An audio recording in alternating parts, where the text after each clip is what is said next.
নমস্কার বন্ধুরা, আমি উমি হেসেল থেকে বলছি। আজকে আমি শিং মাছের পাতলা ঝোল বানাবো।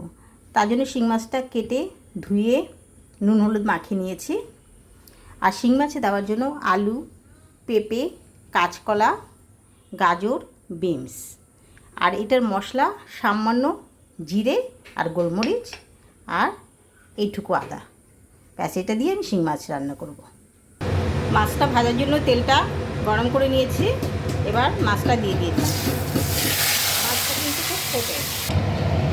তেলটা গরম হয়ে গেছে, তেজপাতা ফোড়ন দিলাম আর সাদা জিরে দিলাম। এবার সবজিগুলো সব একসাথে দিয়ে ভেজে নেব। আলু কাঁচকলা দিয়ে ভেজে নিচ্ছি। সামান্য নুন আর হলুদ দিয়ে একটু ভাজাটা করে নিচ্ছি। সবজিগুলো ভাজা হয়ে গেছে, এবার মশলাটা দিয়ে দেবো।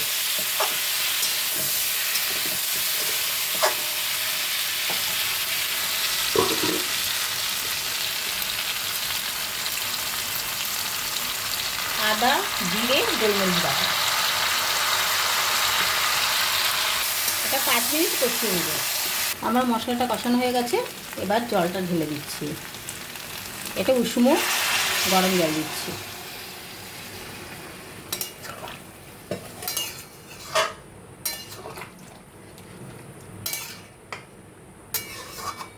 ঢাকা দিয়ে ঝোলটা 5 মিনিট ফুটিয়ে নেব।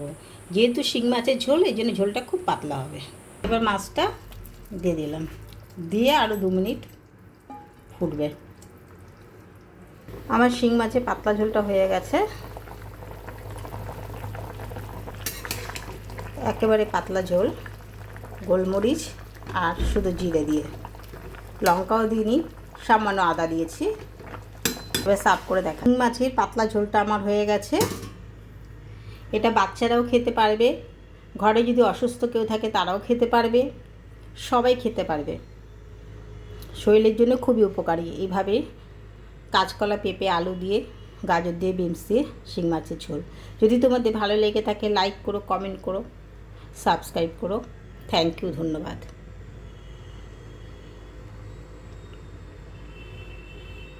তোমাদের গার্নিশ করে দেখিয়ে দিলাম শিং মাছের পাতলা ঝোল। থ্যাংক ইউ, ধন্যবাদ।